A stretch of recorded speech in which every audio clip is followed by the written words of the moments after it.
Kemarin saya menanyakan tentang jabat tangan antara laki-laki dan perempuan. Kalau dalam kondisi wudhu memang menurut Imam Syafi'i batal. Tapi kalau kita dalam kondisi tidak dalam keadaan wudhu, apakah dibolehkan antara laki-laki dan perempuan itu jabat tangan dan itu bukan makromnya?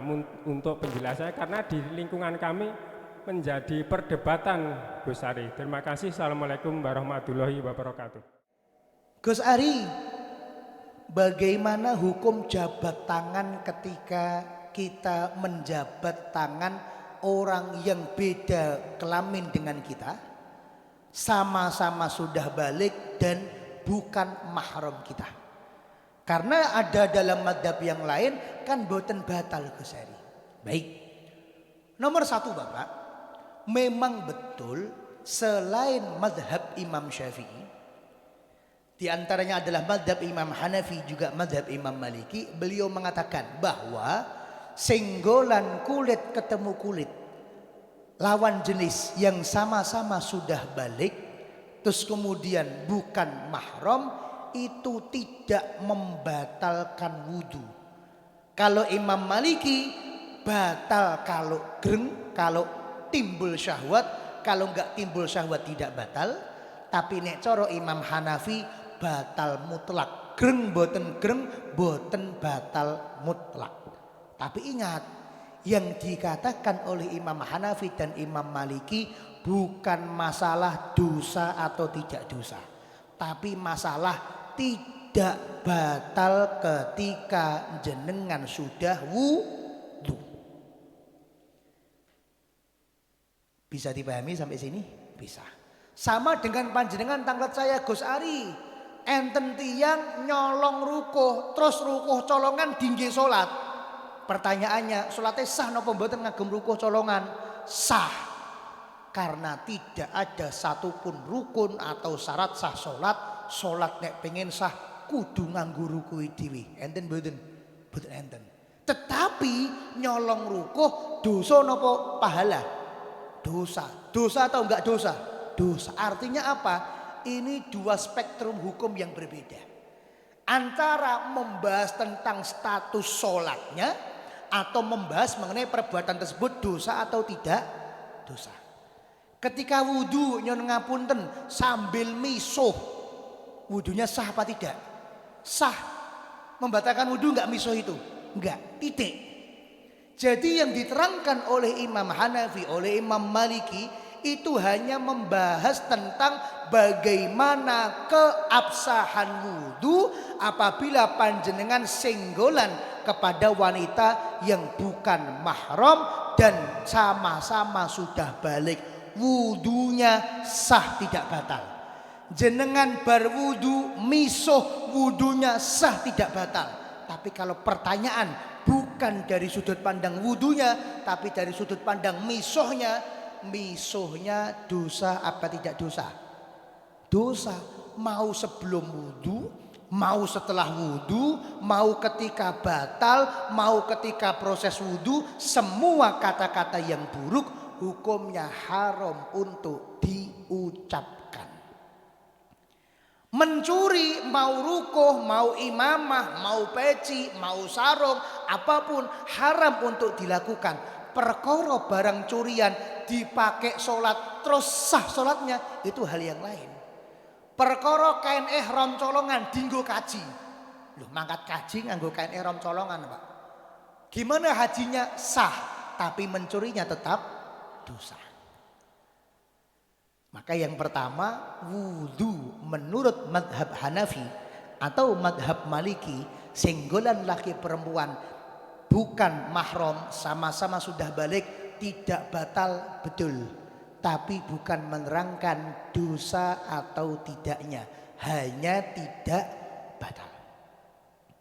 Yang kedua, kalau kita lihat dari sudut pandang senggolannya, maka 4 madhab.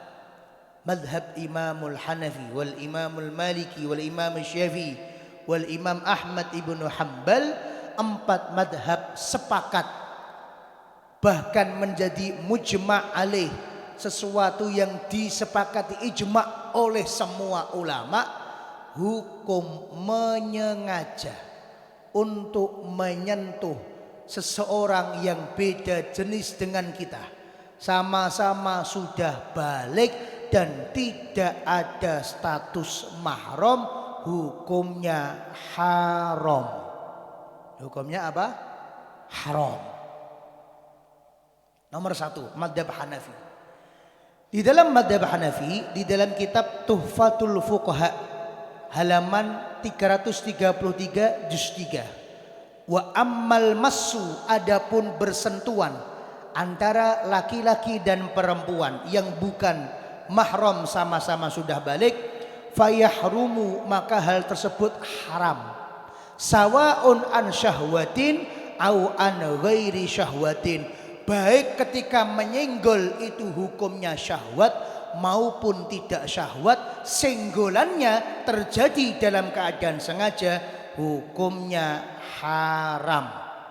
Madhab Imam siapa? Madhab Imam Hanafi.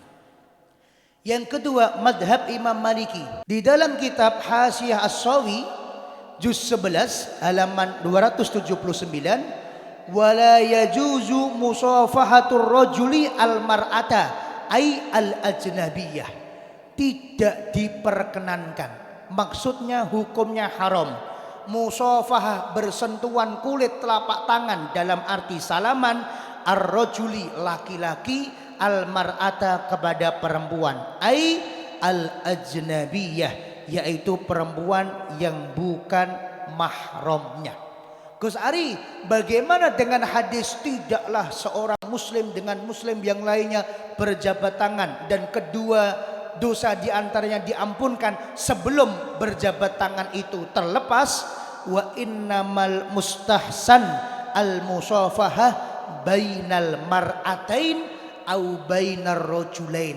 Adapun hadis yang menekankan kita apabila berjumpa dengan sesama muslim untuk saling berjabat tangan, itu hanya berlaku antara perempuan kepada perempuan atau antara laki-laki kepada laki-laki. La baina rajulin wa imra'atin ajnabiyatin, bukan antara laki-laki dan perempuan ajnabiyah yang bukan mahram. Jadi memahami hadis harus dengan ilmu. Jadi kita beradab harus dengan ilmu. Tabassumuka fi wajhi akhika shadaqah. Senyummu di hadapan wajah saudaramu itu adalah sedekah. Coba nek memahami hadis mboten nganggo ilmu. Mbak-mbak enek cah lanang-lanang ning prapatan, terus kemudian jenengan buka masker, jenengan Assalamualaikum Mas. Karo guyu lho, guyune sunnah, raut muka yang senyum sunnah, pemelih jenengan mengawali meminta jabat tangan. Assalamualaikum Mas. Loh, akhlak, adab. Tapi kalau tidak didampingi dengan ilmu, akhlaknya jadi nol. Bahkan bukan cuma nol, jadi minus, wong entuk dosa. Jadi nol wong entuk dosa. Kata siapa? Kata madhab Maliki. Madhab Syafi'i di dalam kitab Hasyiah Al-Bujairami Al-Khatib juz 10 halaman 113, wa tusannu al-musafahah ai inda ittihadil jinsi. Hadis yang menerangkan tentang sunnah salam-salaman atau bersentuhan yang lain sebagainya, itu sunnah ketika kita bertemu, dalam artian bertemu yang satu jenis kelamin dengan kita. Fa in ikhtalafa fa in kanat mahramiyatan, apabila laki perempuan tapi ada hubungan mahram. Kok mbok salami iki sapa to Gus? Anu Pak, niki ibu kula. Sapa Gus? Anu Pak, budhe kula. Sapa Gus? Anu Pak, simbak kula. Sapa Gus? Anu Pak, adik kula. Au zaujiatan, atau ada hubungan suami istri, kok mbok boncenge sapa Gus? Bojoku.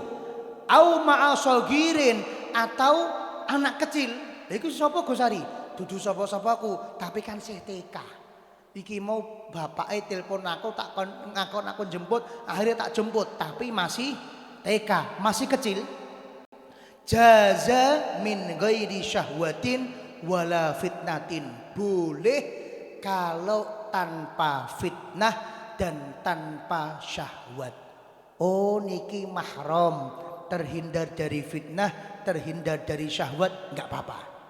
Oh ini adalah kecuali istri ya, kalau istri syahwat mboten napa-napa. Oh ini anak kecil, bukan siapa-siapanya, terhindar dari syahwat, terhindar dari fitnah, nggak apa-apa. Tetapi sebaliknya, kalau hal tersebut dilakukan tidak ada hubungan mahram, tidak ada hubungan istri, dan bukan anak kecil, maka berarti mau aman dari fitnah, mau aman dari syahwat, hukum asalnya adalah haram dalam mazhab Imam Syafi'i. Dalam mazhab Hambali, dalam kitab Iqna fi Fiqh al-Imam li Ahmad juz 1 halaman 239, wala yajuzu musafahatul mar'atil ajnabiyah, tidak diperbolehkan untuk bersalaman dengan perempuan yang bukan ajnabiyah, menjadi kesepakatan para ulama 4 mazhab. Maka bagaimana? Nomor 1, jangan sampai terucap di lisan kita atau menjadi keyakinan di pikiran atau dada kita bahwa nyenggol, sentuhan, salaman dan lain sebagainya dengan seseorang yang berbeda jenis kelamin dengan kita, sama-sama sudah balik dan dia bukan mahram kita, diucapkan, diyakini sebagai sesuatu hal yang boleh, jangan sampai. Kenapa? Musuh kita syariat. Tidak mungkin ada orang yang menang dengan syariat yang telah ditentukan Allah Subhanahu wa ta'ala. Dan kita adalah umat ahlu sunnah yang tunduk kepada aturane Kanjeng Nabi Muhammad sallallahu alaihi wasallam. Nek podo-podo ora tunduk karo aturane Kanjeng Nabi, dadi jamaah samidi mawon. Wong Kanjeng Nabi dawuh, ayo nanti ada bayi yang lahir tiru saya. Wong Hasan Husain lahir tak adani ning kuping tengen, tak ikomai ning kuping kiwa. Samidi ngomong, mesti hadise dhaif. Apa ya masuk akal? Wong azan kuwi ana kata-kata hayya ala sholah, marilah kita sholat. Apa ya masuk akal? Cah cilik mbok azani, padahal enek kata-kata hayya ala sholah. Mosok cah cilik dijak sholat. Lah ngene iki lak enggak tunduk kepada syariat, enggak tunduk kepada aturan Kanjeng Nabi Muhammad. Kita ini ahlu as-sunnah. Kita ini adalah pengikutnya sunnah Nabi Muhammad. Sunnah Nabi Muhammad apa? Yaitu berupa ucapan beliau, perilaku beliau, dan persetujuan beliau, dirangkum melalui pendapat ijma' para ulama. Nomor 1. Nomor 2, umpama ada sebagian dari diri kita yang masih melakukan hal tersebut, tetap yakini nah itu dosa, sambil minta kepada Allah Subhanahu wa ta'ala untuk terus dijaga oleh Allah, dan minta kepada Allah agar kita bisa melaksanakan syariat Kanjeng Nabi Muhammad SAW tanpa meyakini hal tersebut adalah sesuatu yang dosa, adalah sesuatu yang boleh, dan tanpa menyalahkan orang lain yang belum bisa istiqomah. Karena kita nggak tahu keadaan setiap orang. Pokok Jamal Hidayah tahu nomor 1 itu sebagai sebuah perbuatan yang dosa. Nomor 2, kalau masih dilakukan, maka jangan diyakini itu adalah sebuah perbuatan yang boleh, dan tetap berdoa kepada Allah agar kita diistiqomahkan melakukan sesuatu sesuai dengan syariat Kanjeng Nabi. Yang nomor 3, jangan tuduh, jangan anggap saudara-saudara kita sebagai orang-orang yang berlimang dosa. Secara perbuatannya dosa iya, tapi jangan dituding. Secara perbuatannya dosa iya, tapi jangan disalahkan. Wong insyaallah kabeh wong pun pirsa. Kalau berjabat tangan yang bukan mahram, hukumnya adalah dosa. Yang nomor 4 yang kita berikan kritik dan masukan adalah kepada siapapun yang mengatakan hal tersebut adalah boleh nyuwun tulung panjenengan cari di mana fatwa para ulama radhiyallahu ta'ala anhum di antara imam 4 madhab yang menyatakan hal tersebut jawaz mutlakon, boleh secara mutlak. Nek enten tenan malah penak Pak. Kula karo santri-santri wedok ayo salaman barokah. Ayo salaman kabeh malah penak. Wong santri wedok selama niki pengen salaman karo Gus Ari, kula ngeten. Wong ibu-ibu salaman kali kula ngeten mawon Bu. Nek enten dalile kan malah penak Pak. Mungkin pas halal bihalal wabeh jamaah lanang wedok salaman kabeh. Terus ora terima karo Gus Ari, kali bapak-bapak, kali ibu-ibu malah kita perbolehkan. Tetapi karena kita tidak menemukan di kalangan 4 madhab hal yang demikian, maka kita tidak mau ikut-ikutan. Pokok prinsipnya diha nopo, prinsip al-hidayah nopo, semua yang kita ajarkan, semua yang kita contohkan, semua yang kita praktekkan anut aturane Kanjeng Nabi. Kalau ada orang lain sing mengajarkan sesuatu sing salah, kita tidak ikut-ikutan, no comment. Muga-muga sing kaya ngono dipun paringi hidayah oleh Allah Subhanahu wa taala. Amin ya rabbal alamin. Jelas nggih? Jelas.